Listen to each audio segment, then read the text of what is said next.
Alright, so I've got some trivia for you right off the bat. If you ended up at this point playing a pirated copy of Spyro 3, Zoe would actually meet you at the door, none of the characters would be in the background, and she will say something along the lines of, "Hey Spyro, do you know you're playing a pirated copy of this game? You better buy it." It's actually kind of creepy. And you'll see in the image right here, it's just out of nowhere. Like, I know a lot of game developers found ways around pirates. It's like they'll let you play a little bit of the game and you're like, yeah, I got myself a free game. And then all of a sudden a message comes out of nowhere. It's absolutely creepypasta-esque. Now, getting on with the actual game here, all of these characters will say something different, but it's all along the lines of, "Hey, good job! You can go on to the next world." And by the way, I kind of made a mistake here. You don't have to save and have everybody leave their realm. You have to save at least one dragon in every level to go here. So let's move on to the next world. And uh-oh, we got some adversity. Boss time! Listen carefully, you stupid girl. I'm only going to ask you one more time. Why haven't you disposed of that infernal dragon? I've tried to scare him off, Your Highness. But he's just not afraid of anything. Not afraid? Not afraid? Why have I been training you all these years? Use some magic! Here's a spell book. Whip up a monster and eliminate him. Kill him? I don't care what you do, you useless brat, as long as you get rid of him. Okay, let's see what we got here. This ought to do it. You, come here.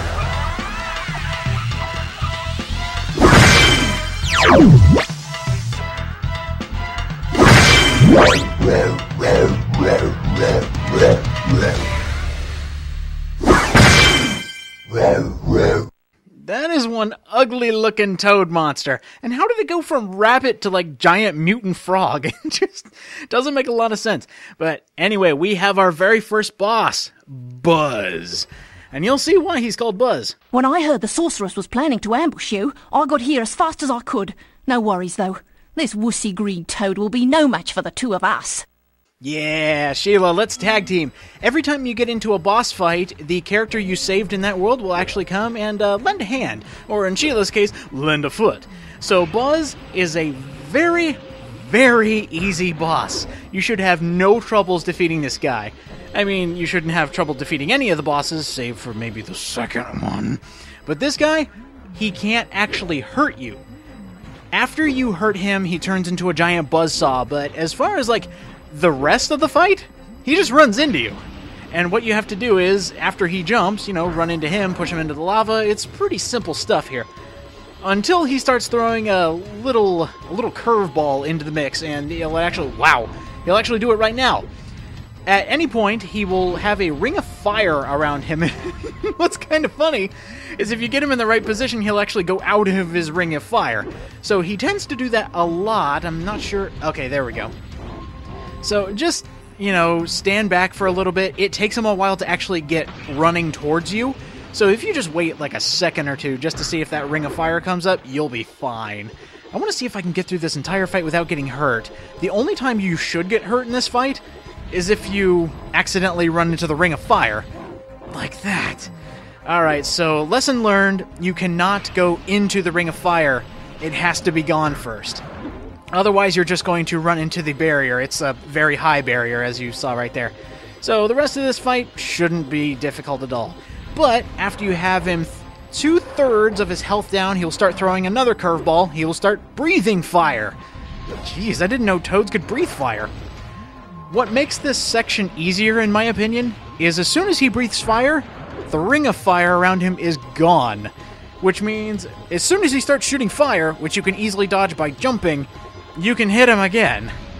It's a really bad defect. Good attempt for your first monster, Bianca, but this is really pathetic. And there he goes. Boom! Good job, Sheila. We make a pretty good team. And here we have Grayson! Actually, I don't think that really works. Honey even brought his package of rainbows! Good on you, Grayson. So let's go ahead and head on to the next world. And believe it or not, its name has an Easter egg. Take a look as soon as we get to the next screen what it actually says. We're heading to Midday Gardens. Or as the game tells you, Midday Garden, singular. Oops, they missed the S. That happens actually when you're traveling to this world and when you look in the atlas, it's actually missing the S. It's not a big oversight, I mean, it's just one letter. Oh no, my stash of Laffy Taffies, they're coming to get me! Okay, Dragon, you've managed to survive longer than I expected. But you haven't the slightest idea what sort of dangers lie ahead of you. I suggest you grab your cat friend and whatever eggs you found and hightail it back home while you still can. I'm telling you this for your own good, you know. Freaking love Laffy Taffies. But anyway, I don't know, Bianca was saying something about stupid stuff. I don't know, I wasn't really paying attention because she's not threatening in the slightest. So we have a brand new homeworld here. Welcome to Midday Gardens, the second homeworld in Spyro 3. I almost said Spyro 2. Because there is a specific bit of trivia for for the world setup, I should say. Ooh, we have a new egg. What do we have? Who do we have? Dave! You make one hell of a barbarian. I know there's a lot of other Daves out there that I could reference, but I can't think of any off the top of my head.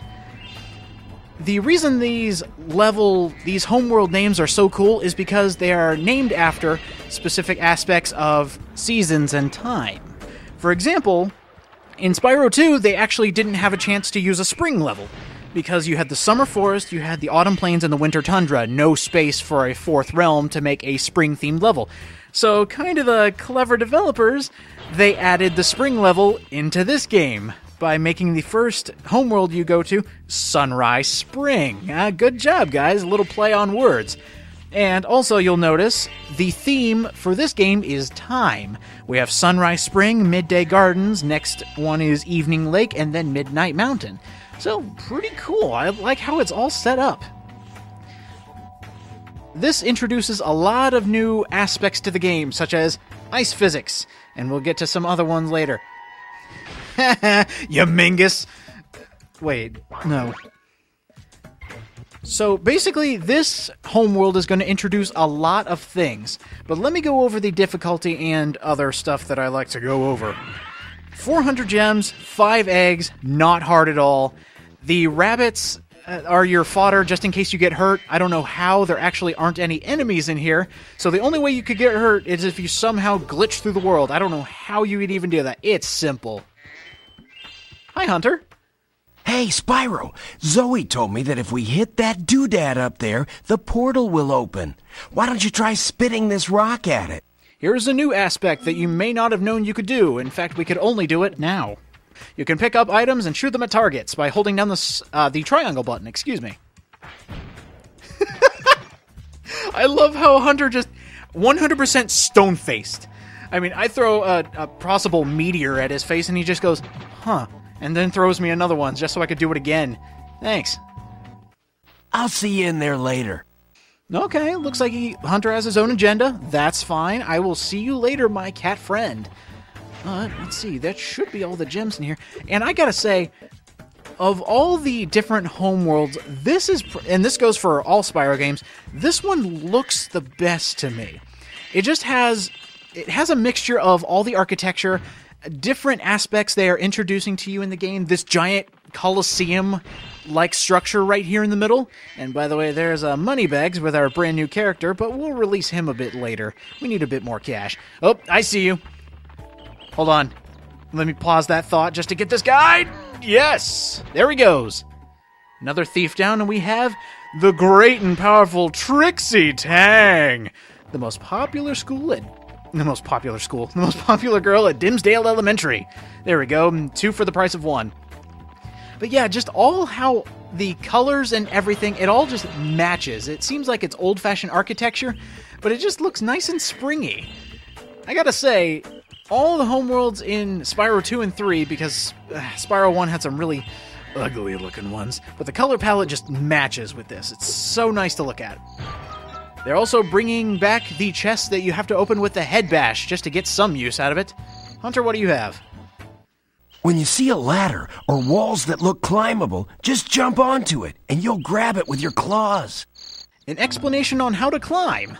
Well, we haven't had to really use it yet, and in Spyro 2, you learned how to climb in the second world. So I guess they're keeping with tradition, and all you have to do, if something looks climbable, jump onto it, and Spyro will automatically cling onto it with his claws. Again, this game is really good at explaining its world and aspects of the game in a real-life sense. Air quotes, of course. Because, if you want to climb, you have to dig your claws into something. That's a good explanation. I really like how they did that. And I see something European. Is Spyro going to be able to fight ninjas here soon? I can't wait for that level. It's probably one of my favorites. But I think we have to wait for one more world before we take on the ninjas. Another thing they're going to introduce is the second power-up.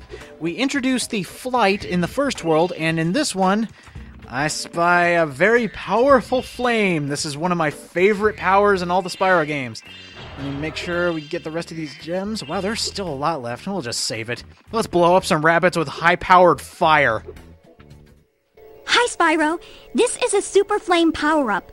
You'll find more just like it scattered throughout all the worlds. Why don't you try this one out by using it to break all these planters? I think I saw a Rhinoc hide an egg in one of them. Defiling the property of others. Another lesson that Spyro Year of the Dragon has taught me. We have these planters all around here. You can actually charge into them and make them move. It doesn't really do anything. I just thought it was an interesting aspect. Now, this is hilarious. Right here, you see that? I made a shot, and if you listen, nothing happened. We'll be right back to see what happened with that fireball, but just know you have plenty of time to kill all of these planters, and thankfully they don't come back if you miss them. I mean, this is a tutorial for the Super Flame, so why would they get rid of it? Anyway, the fourth time's the charm. As soon as you break the fourth one, the egg will always be in the fourth one. Matt, there are way too many names that I could use. And by the way, nice catch. And up here, believe it or not, is the last dragon egg. Modesty, you say? Let's see how modest. Alright, Modesty, you win the day. That was pretty funny. Let's see, we need a few more gems. There shouldn't be too many over here. Mainly they're in the chest we just shot at. But the funny thing is, and this is all about coding and, old PlayStation, they didn't have all the data in the world. So, let's see what actually happened. I shot that, and nothing happened.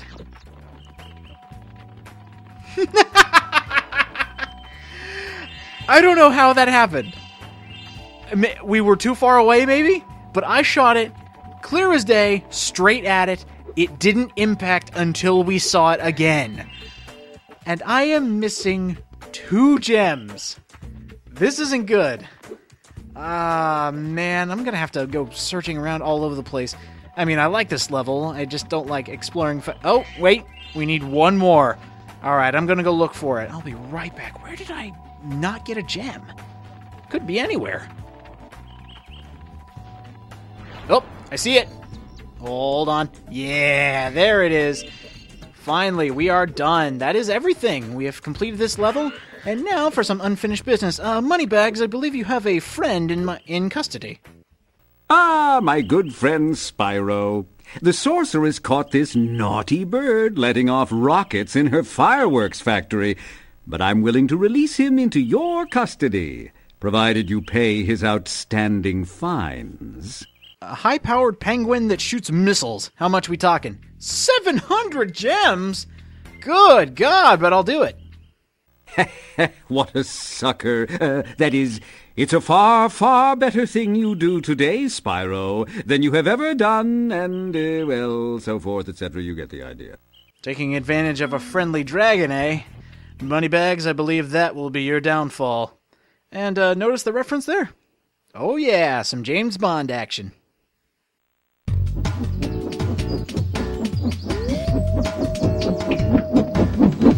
Sergeant Bird, 90068. Awaiting orders, sir. I think you'll have to find your commanding officer for that. Hey, what are those things? These are the latest military hardware. DBX-9 rocket launchers, state-of-the-art. So why didn't you use them to escape? Because I have limited ammo, and I wanted to conserve it. For this. Say, where'd you come from? I thought dragons had all been dead for 1,000 years or something. Well, the rumors of our extinction were slightly exaggerated. We just wanted a little peace and quiet. Well, if it's peace and quiet you want, you should stay clear of my homeworld for a bit. I reckon I'll be blowing up Rhinox for weeks. Cheerio!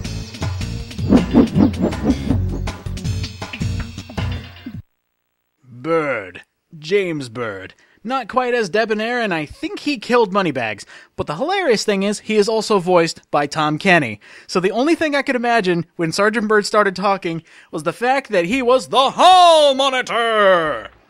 But we have rescued another animal friend and opened up Sergeant Bird's base. So I'm thinking next time on Spyro, Year of the Dragon, we're gonna go help out Sergeant Bird, maybe help clean up his homeworld. I will see you guys next time.